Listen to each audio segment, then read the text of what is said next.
David Goggins didn't have special talent. He had this one thing. He was 300 pounds. He had sickle cell trait.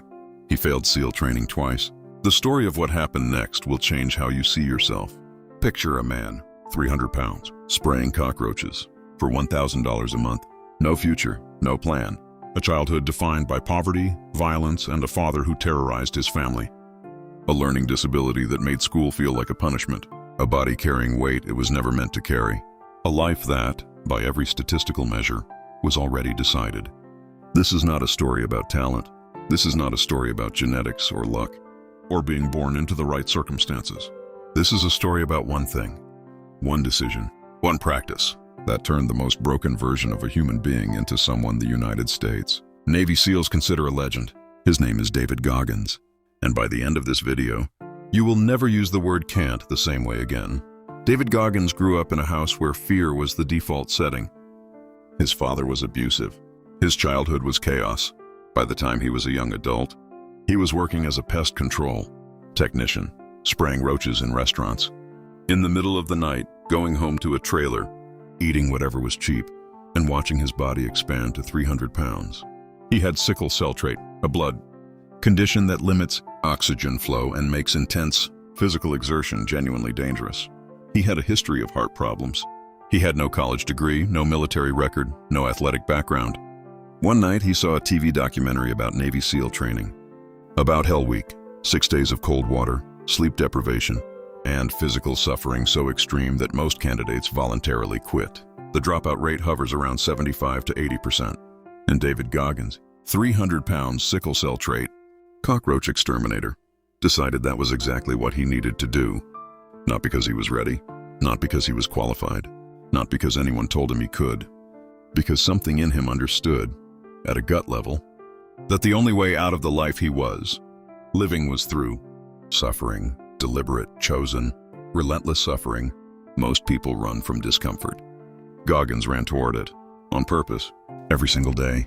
That is the one thing. Here is what separates David Goggins from almost every other human being on earth. It is not his physical gifts. He had none. It is not his circumstances. They were terrible. It is not his talent. He had to earn every single thing the hard way. The one thing David Goggins had was this.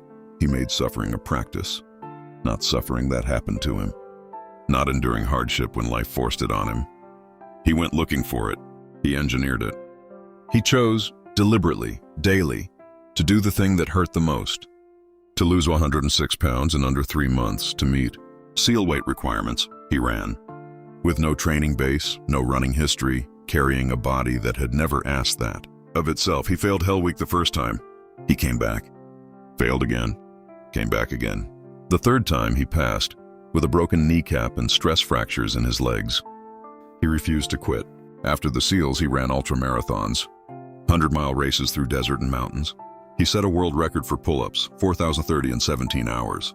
He has completed over 60 ultra-endurance events. None of that is the point. The point is why. Goggins talks about what he calls the 40% rule. When your mind tells you that you're done, that you can't go further, can't take more, have nothing left, you are actually at 40% of your true capacity. The body has reserves the mind will never voluntarily access. The only way to reach them is to push past the point where everything in you says stop. He didn't discover this in a book. He discovered it by refusing to quit when quitting was the only rational option. Dark, empty roads before dawn. Feet hitting pavement in rain. Pull-up bar close-up. Military obstacle course. Hands chalked and bleeding. No faces, pure grit. Voice continues over all of it. Return to Cam for the Stoic connection. 2,000 years before David Goggins was born, the Stoics were already practicing what he discovered. They called it voluntary hardship, the deliberate choice to experience discomfort not because life demanded it, but because it was the only way to prove to yourself that you were free from it. Seneca wrote to his friend Lucilius, "Set aside certain days on which you will practice poverty, eat the simplest food, wear the roughest clothes, sleep on the floor. Ask yourself, is this the thing I feared?" Not to punish yourself, to inoculate yourself, to make the worst case familiar, to shrink the power that comfort has over you. Marcus Aurelius took cold baths, fasted, slept on a soldier's mattress despite being emperor of Rome, not because he had to, because he chose to. because he understood that a man who fears discomfort is owned by it. Goggins arrived at this same truth from the complete opposite direction. Not from philosophy, not from books, from a cockroach-infested kitchen at 2 a.m., looking at a man in the mirror he didn't recognize, and deciding that comfort had already taken everything from him. The Stoics chose voluntary hardship to stay sharp. Goggins chose it to survive, but they arrived at the same place. A human being who has made peace with suffering cannot be controlled by the fear of it.